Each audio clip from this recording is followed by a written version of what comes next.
We manipulated our long shots to create CCTV shots in both our preliminary and main tasks. We did this to create a voyeuristic atmosphere. We also manipulated light to create a gloomy feel, which links to our genre and film noir, staying within the generic codes and conventions. We used fast pace of editing in both, but increased the speed within our main task to create tension and a sense of frenzy. Also, we created a sense of isolation related to film noir within both. We did this by using long shots and framing characters off-centre. Film noir is also present in our portrayal of some female characters as femme fatale. This subverts the generic conventions associated with psychological thrillers. The use of close-ups creates tension within both our production as they show reactions and draw the audience in.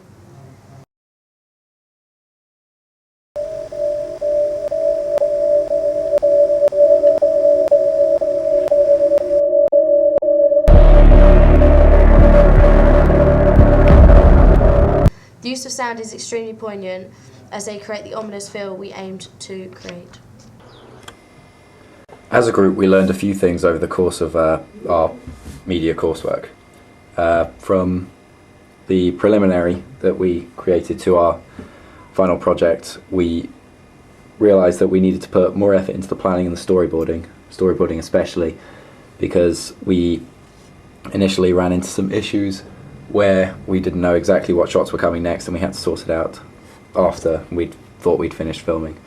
We also learned in our preliminary that dialogue was not our strong point as a group, and that we couldn't really bring the correct sense that was needed to portray dialogue, so we decided to cut it out completely from our eventual production.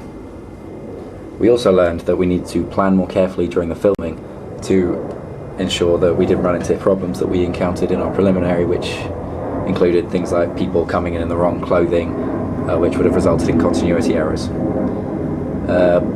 We also learned that the style of editing we used in our preliminary, the continuity style of editing, was not creating our desired effect for a psychological thriller genre, as it wasn't creepy enough and just didn't lend that sort of characteristic to the film. Finally, we learned that we could achieve a lot more than we expected in our post-production and adding of effects to the film, and our main task was created partially with this in mind, as we knew that a lot of the creepy sort of atmosphere we could create outside of filming rather than during.